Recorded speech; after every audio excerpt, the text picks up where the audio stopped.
एक देश में अकाल पड़ा। पानी की कमी से सारी फसलें मारी गई। देशवासी अपने लिए एक वक्त की रोटी भी नहीं जुटा पाते थे। ऐसे समय कौओं को रोटी के टुकड़े मिलने बंद हो गए। वे जंगल की ओर उड़ चले। उनमें से एक कौआ कौवी ने पेड़ पर अपना बसेरा कर लिया। उस पेड़ के नीचे एक तालाब था जिसमें एक जल कौआ रहता था।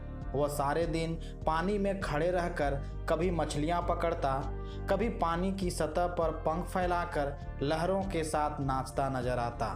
पेड़ पर बैठे कौवे ने सोचा कि मैं तो भूख से भटक रहा हूँ और यह चार चार मछलियाँ एक साथ गटक कर आनंद में है। यदि इससे दोस्ती कर लूँ तो मुझे मछलियाँ खाने को ज़रूर मिलेगी। वह उड़कर तालाब के किनारे गया और सहज सी मीठी बोली में कहने लगा, मित्र, तुम तो बहुत चुस्त दुरुस्त हो।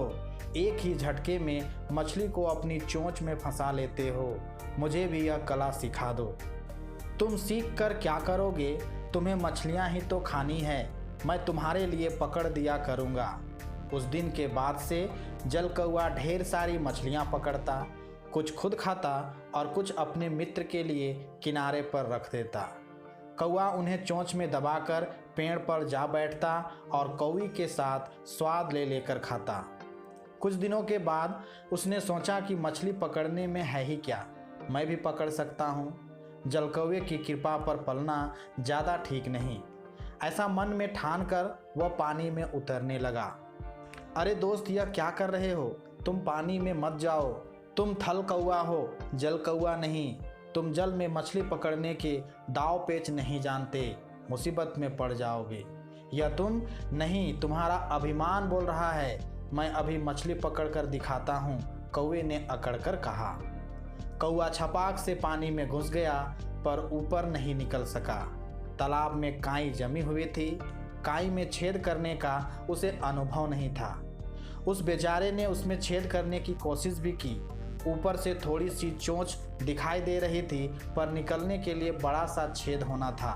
नतीजन उसका अंदर ही अंदर दम घुटने लगा और वह मर गया। कौवी कौवे को ढूंढती हुई जल कौवे के पास आई और अपने पति के बारे में पूछने लगी। बहन, कौवा मेरी नकल करता हुआ पानी में मछली पकड़ने उतर पड़ा और प्राणों से हाथ धो बैठा। उसने यह नहीं सोचा कि मैं जलवासी हूँ और ज़मीन पर भी चल सकता हूँ, पर वह केवल थलवासी है। मैंने उसे बहुत समझाया पर उसने एक ना सुनी। धन्यवाद।